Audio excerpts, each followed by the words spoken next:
Qatar के मारे है, कत्ल करे है, तैसे उहुल होना चाहिए।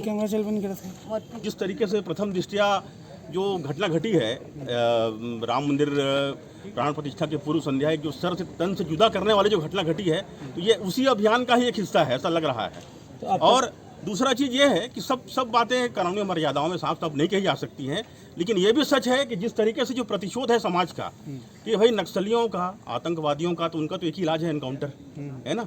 या तो हम ऐसा कर सकते हैं कि भाई इनको अपवादों के अधीन किया जाए, इसमें ट्रायल अनिवार्य नहीं है, सीधा अपवादों के अधीन रखिए, आतंकी है सीधा गोली मारिए सीधा। अच्छा, आवेदन में ऐसा कुछ कानून बना सकते हैं, हम ये निवेदन कर रहे हैं, इसको मैं एक निवेदन स्वरूप कह रहा हूँ, इनकी तरफ से एक निवेदन स्वरूप कह रहा हूँ इस बात को।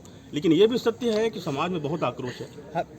इसमें कारण ये समझ में आ रहा है कि इसके पहले जो है एक राष्ट्रवादी सरकार सत्तासीन नहीं थी और कोई अन्य सरकार थी, और उस समय भी इस तरह घटनाएं होती थी। कमरधा कोई आज पहली बार नहीं चला है, कमरधा तो 2021 में 3 अक्टूबर के समय से ही चल रहा है। और हम लोग ये लगातार महसूस कर रहे हैं कि यहाँ पे जो एक शांति स्थापित होने का जो उम्मीद था एक राष्ट्रवादी सरकार के आने के बाद, वो भी अभी तक ऐसा कुछ नहीं हो रहा है। बल्कि जितना कार्रवाई अन्य शासन के रहते, थाना घेराव कर देने से, आवेदन लगा देने से, थोड़ा बहुत विरोध कर देने से हो जाता था, लगभग उतनी कार्रवाई हो गई है। लोकसभा चुनाव में बीरनपुर की जो घटना घटित हुई थी और कबीरधाम जिले के लालपुर में जो घटना घटित हुई है, इस घटना को लेकर अब चर्चाएं आम है कि क्या साधराम यादव के परिवार से किसी एक व्यक्ति को लोकसभा चुनाव के लिए टिकट दिया जाएगा।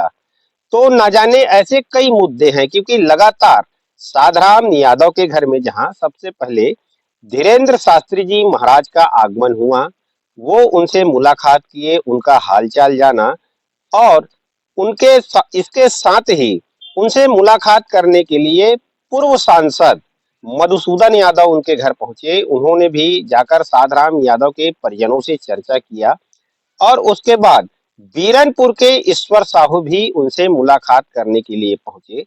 बीरनपुर के ईश्वर साहू जहां साधराम यादव के परिजनों से मुलाकात किया, वहीं अब आम चर्चा का विषय बनते जा रहा है, क्या इस परिवार के किसी एक सदस्य को लोकसभा के लिए टिकट दिया जाएगा।